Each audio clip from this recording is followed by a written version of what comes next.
Okay, our group, by the way, I'm Susan Brissinger. Louder, please. Our group would agree totally about the housing. I think we're all concerned about our property values. They're zero now as far as we're all concerned.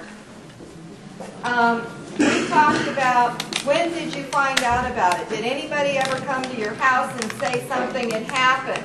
Maybe if you lived right where it was impacted, I don't know. I know we didn't find out. We found out on the day. We heard sounds in our group, and other people said they heard dogs barking.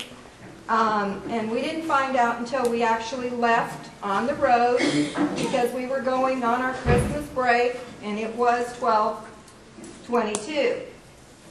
And the road was blocked, and we saw these big, huge, now we know they were ash piles. We thought they were rocks, they were boulders. Where did they come from? There were no boulders in this area.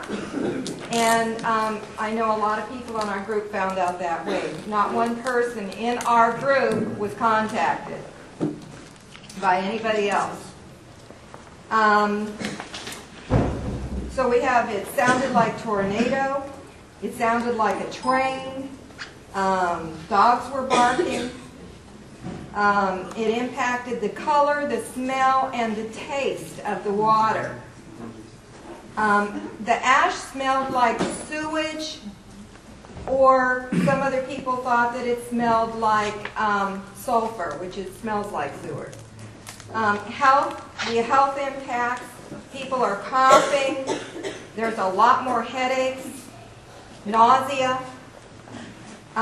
We're worried about emergency transportation, and family visits are affected because you have to have the red tags to get in there.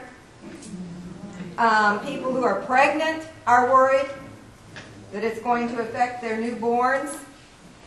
We're worried about the roads and the altered routes because Hassler Highland is not a main route, and we have to get off the road to pass each other.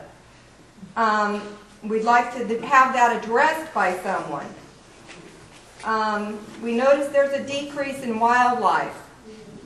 We notice that there's flooding, and the runoff water is backing up, and we're worried about what is left of Swan Pond Circle Road, the side we're all using now.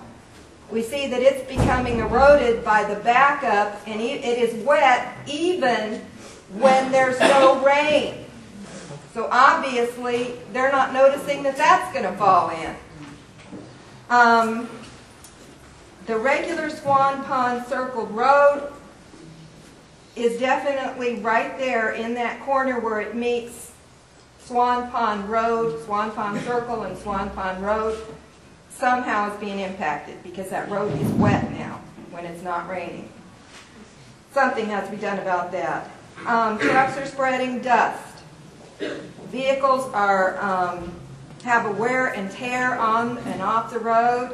We're worried about our own vehicles' wear and tear because that side road is also not a real good road. It wears your tires, it wears your brakes, everything on your own vehicle. So it's raising our cost of our vehicles.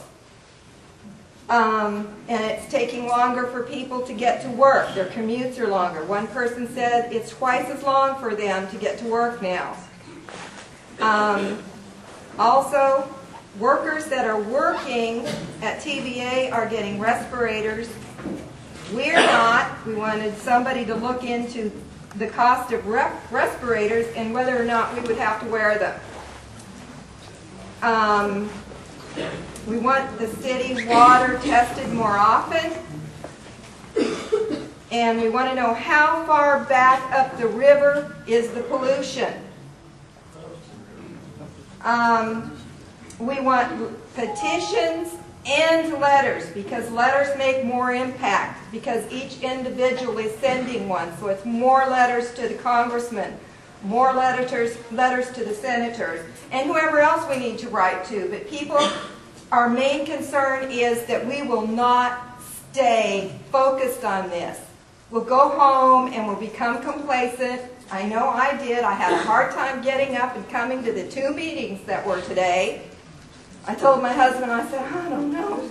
He said, we've we've got to stay focused. We've got to stay concerned.